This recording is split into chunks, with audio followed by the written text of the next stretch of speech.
Vous écoutez Point de Corde, le podcast Actu MotoGP. Toute l'actualité de vos pilotes préférés et de la plus grande compétition moto de la planète. Abonnez-vous pour suivre nos autres épisodes. Point de Corde, le podcast Actu MotoGP. Salut tout le monde, je suis très content de vous retrouver, nouvel épisode de Point de Corde. Vous êtes de plus en plus nombreux, c'est incroyable, je suis allé voir, il y a beaucoup de Belges, moi je suis belge, c'est pour ça que je commence par les Belges, je m'en voulais pas. Énormément de Français qui arrivent de plus en plus, il y a même des Suisses qui regardent, d'où que vous veniez, c'est super cool de vous voir avec moi, de voir les commentaires, de voir qu'il y a de plus en plus de monde qui s'abonne. S'il vous plaît, continuez d'ailleurs à aller vous abonner à la chaîne, c'est super important pour que tout ça perdure et que je puisse continuer à faire ces espèces de petits épisodes, débriefs, analyses, etc. Avec vous. Même chose sur les pouces bleus. Si vous êtes sur YouTube, c'est une des choses qui fait que dans les suggestions que YouTube fait, il y a pour les fans de MotoGP mes podcasts qui arrivent. Peut-être que c'est comme ça que vous m'avez découvert. Il y a ceux qui écoutent sur les plateformes de podcast également. Merci les amis de me mettre ces fameuses 5 étoiles, les évaluations. Pour fêter ça, je voulais montrer d'ailleurs aux autres épisodes. J'ai créé ce t-shirt. C'est un petit t-shirt, alors pour le moment il n'y en a qu'un, c'est mon t-shirt, j'arriverai à le mettre à l'endroit Point de Corde, mais il est complètement à l'envers, voilà. C'est le t-shirt Point de Corde, et pourquoi pas, dites-moi dans les commentaires si ça vous intéresse, ça pourrait être une façon de soutenir la production de mon podcast si j'en vendais. Est-ce que ça vous intéresserait de me soutenir de cette façon ? Voilà, je lirai vos commentaires pour voir si ça peut vous intéresser.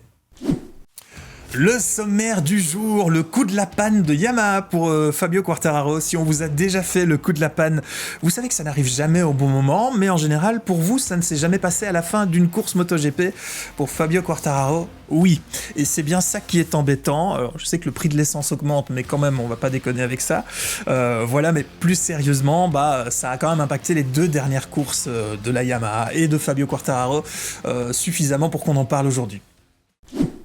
Alors Fabio Quartararo en panne d'essence, 12e au Japon après la panne d'essence et des places perdues. 2 semaines avant, même souci, il était passé de la 5e à la 7e place. Voilà que ça arrive une fois, on l'avait dit, c'est déjà, ça le fait pas, mais c'était une fois. Il a dû quand même ici réduire sa vitesse à la fin de la course, donc là, ça va quand même un peu loin. On imagine assez difficilement que ça puisse arriver dans une compétition aussi relevée que le MotoGP. À chaud, les mots de Fabio Quartararo, ils sont durs. Je vous lis sa phrase. Déjà qu'on est ridicule sur la piste, mais en plus, on est ridicule avec des pannes d'essence. Je ne sais pas ce qu'on fait avec cet aspect-là, mais c'est inacceptable de terminer 2 fois sans essence en 3 courses. Après, sincèrement, qui lui en voudrait ? On sait qu'il ne faut pas parler à chaud. Voilà. Mais qui lui en voudrait de l'avoir fait ? Le pilote, on peut se mettre à sa place, surtout dans les conditions où il évolue aujourd'hui avec une moto difficile, une moto qui n'a pas de rythme. Donc, il doit donner tout pour avoir déjà peu de résultats, peu de droit à l'erreur. Et quand il arrive à faire une course où, justement, il a réussi à tout donner et avoir peut-être du résultat, tout est ruiné à cause de ses pannes d'essence et ça donne, malheureusement, ce genre de réaction. Tout ça, c'est bien beau, mais la seule vraie question à se poser, qu'est-ce qui se passe ? Comment ça a pu arriver ? Vous en doutez, c'est la question qu'on se pose chez Yamaha. Vous doutez bien que c'est pas une question d'un mécano qui remplit l'essence, etc. C'est beaucoup plus compliqué que ça. Pour avoir la réponse, il faut chercher justement dans les mots de Fabio Quartararo, mais plutôt dans le week-end, il l'avait expliqué. Il y a un travail qui est fait actuellement chez Yamaha autour de la cartographie. Alors, 2 types de cartographie là, autour de la cartographie moteur bien entendu, mais de la cartographie sur la consommation également. Et ils ont décidé de prendre un peu de risque là-dessus, de jouer un peu avec la limite. Alors c'est ce qui avait donné la première panne. Dans ce cas-là, on peut peut-être se dire on va réduire le risque. Visiblement, ce n'est pas ce qu'ils ont fait. Ils avaient commencé à tester ça à Misano, et l'idée est donc d'aller chercher cette limite pour augmenter les performances de la moto. Point de Corde, le podcast MotoGP. Bon, force est de constater que ça n'a pas super fort marché, et c'est quand même assez étonnant, parce que finalement, le risque, alors le raisonnement se tient, on peut comprendre le raisonnement d'aller chercher la performance partout où on peut aller la chercher, et petit détail plus petit détail, ça compte, mais bon, il y a peu de choses à gagner par rapport au risque ici. Oui, la moto a montré un petit mieux dans les dernières courses, ça c'est vrai, on l'a vu, mais bon, si les fins de course se terminent comme celles qu'on a vues, ça ne sert pas à grand-chose. D'ailleurs, vous l'avez probablement entendu, l'avis de Fabio Quartararo, c'est que ça n'en vaut pas la chandelle. Donc j'ai un sentiment assez mitigé. Voilà, autant dans un précédent podcast, d'ailleurs je vous le disais, Yamaha est clairement dans la bonne direction en ce moment et ils mettent les moyens pour développer même 2 architectures moteurs, le 4 cylindres en ligne ou le V4. Voilà, tout ça c'est très bien, mais là, par contre ici, ça sent quand même un peu la tentative désespérée et en termes de communication, c'est pas génial. Quand Fabio est sur la moto, s'il consomme trop, il y a un petit témoin qui commence à s'afficher en jaune, voire en rouge, c'est ce qu'il a expliqué. Sauf qu'apparemment, l'alerte ne s'est pas affichée. Il a également des alertes pour changer de mapping. Vous le voyez régulièrement en MotoGP, il y a différents mappings qui sont utilisés selon les moments de la course par rapport notamment à la consommation ou à l'usure des pneus. Il semblerait qu'il y a eu un bug de ce côté-là. Beaucoup de blabla finalement pour dire qu'on a joué au poker avec la cartographie chez Yamaha et par rapport à ce qu'il y avait à gagner, le pari est clairement perdu et en ce moment, sincèrement, ni Quartararo ni Rins n'ont besoin de ça, sachant que c'est déjà assez compliqué avec la moto pour aller la faire performer. Il faut rester focus sur cette bonne... Il y a une espèce de bonne spirale en ce moment autour de Yamaha, et donc ce genre de détails pourrait venir la casser, et ce serait dommage. Voilà, pour l'enjeu qui est là, je pense que ça en vaut pas la chandelle. Vous écoutez Point de Corde. Alors je vais terminer avec un mot sur Alex Rins, parce qu'on n'en parle pas souvent, et il y a eu justement quelques articles, notamment sur motorsports.com, qui parlent du bilan d'Alex Rins sur ces 2 dernières saisons. Le bilan...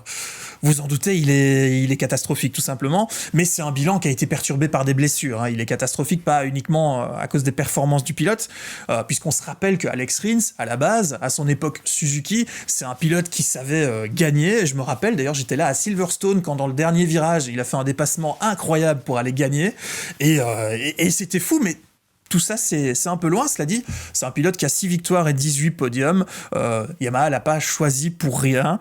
Mais voilà, on n'a rien vu de ce pilote-là en ce moment chez Yamaha, à cause des blessures très probablement.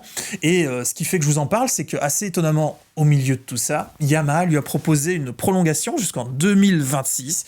Et là, on pouvait quand même se poser des questions. Il y en a eu beaucoup de questions qui ont été soulevées par cette prolongation assez étonnante. Et il y a plusieurs pistes d'explication. Déjà, il a le soutien de Fabio Quartararo, qui avant ça avait comme équipier dans le box Franco Morbidelli, avec qui ça se passait pas très bien. Ici, il y a un soutien total de Fabio Quartararo derrière Alex Rins. Fabio qui est persuadé que Alex Rins reviendra aux performances qui sont les siennes. Autre soutien, celui de son ancien patron, Davide Brivio, et lui soulève un aspect qui est assez intéressant sur pourquoi on aurait gardé Alex Rins, c'est qu'il explique qu'Alex Rins c'était un excellent metteur au point, qu'à l'époque de la Suzuki, ils ont d'abord fait confiance à Iannone qui avait plus d'expérience et ils ont pris la mauvaise direction, pour ensuite se reposer sur les conseils d'Alex Rins, tout jeune à ce moment-là, et ça les a menés aux performances qu'on connaît, et notamment à de très très belles victoires avec cette Suzuki, qui malheureusement a quitté le plateau depuis. Même chose pour un autre de ses anciens patrons, qui parle de ses capacités de développement, Lucio Cecchinello, qui donc confirme que Rins a apparemment une grande capacité à développer la moto et une grande capacité de mise au point, ce qui explique, quand on les voit tous aller dans la même direction, que cette prolongation se soit confirmée chez Yamaha jusqu'en 2026. Bon, que dire de tout ça ? Que Alex Rins va avoir besoin de temps pour retrouver son niveau, mais est-ce que le temps, il l'aura ? Parce que c'est bien d'avoir l'avis de tout le monde qui dit que c'est un excellent metteur au point, qu'il est capable d'avoir du rythme. À un moment donné, il lui faudra avoir ce rythme, il lui faudra les résultats. Est-ce qu'il peut vraiment, avec la machine qu'il a actuellement, prétendre à ces résultats ? Ça, c'est une autre question, évidemment. Mais la saison prochaine sera clairement déterminante pour Alex Rins. On va surtout lui souhaiter que les blessures restent le plus loin possible. Et je pense, oui, si la Yamaha se met à fonctionner correctement, qu'on pourrait revoir Alex Rins faire de beaux résultats. On est au bout de ce nouvel épisode de Point de Corde. Je vais vous le rappeler encore, et c'est important, abonnez-vous à la chaîne, le pouce bleu. Même moi, ça me fait rire de vous le rappeler tellement, mais vous savez l'impact que ça a ici notamment. C'est ce qui fait que vous êtes de plus en plus nombreux à découvrir le podcast, et vu qu'il est tout frais, qu'il est tout neuf, que ça me demande tout ce travail, c'est important que je le fasse et que je vous en parle. Donc je vous le demande et je vous dis merci. Même chose sur les plateformes de podcast, Spotify, Apple Podcast, Podcast Addict, je les connais même pas toutes, mais là-bas c'est les évaluations. notation qui compte, c'est les étoiles.